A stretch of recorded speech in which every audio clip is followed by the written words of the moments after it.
acted. It says in verse 30, they came out of the town and made their way toward him. These are Samaritans coming to hear a Jew because of her testimony. What do we learn from this? That we, as we give our testimony, that we are evangelists. We are evangelists. We have to spread the gospel. And it matters not when it happens, how it happens, but the fact is we can do it. We can spread our testimony. We can bring people to God, but it's in what we do. Now, it didn't matter to the Samaritan woman what her background was, what her relationship had been to the people. It says she went to the town telling everybody that she could see that you had to come and see this man. Could he be the Christ? Could he be the Messiah? And her testimony was so compelling that people were able to follow her. You can do the same thing. Your testimony can be compelling.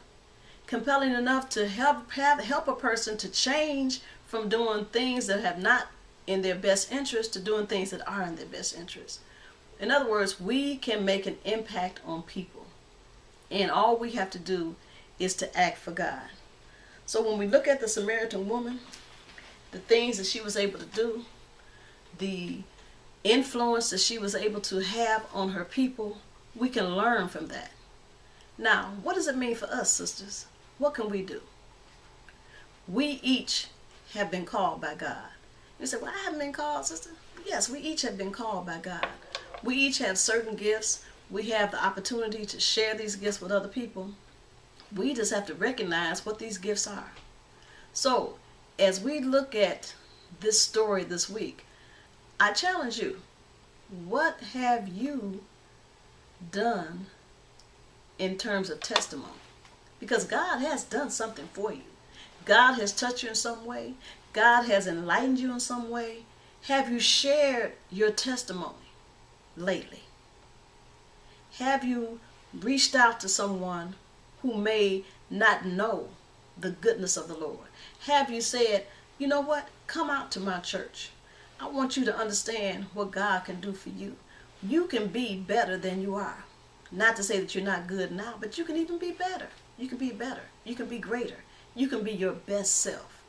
That's our charge, sharing our testimony.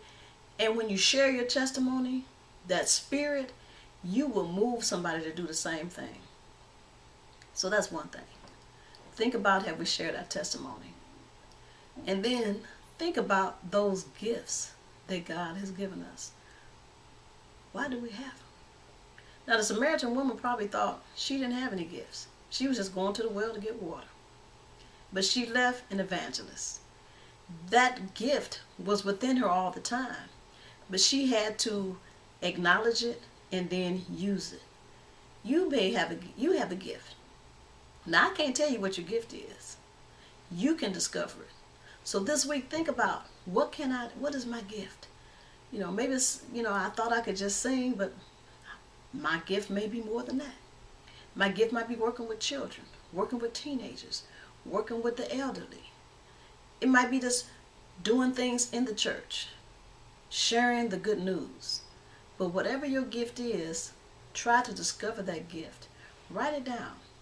You'll receive your handout, and as you look at your handout on our webpage, theyearofrestoration.org, and click to the link Sisters, you'll see the outline of the scriptures for this week, some background information on the Samaritan woman, as well as an opportunity for you to jot down the particular scriptures that had meaning for you, how they impact your life, and what do you think God's plan is for you.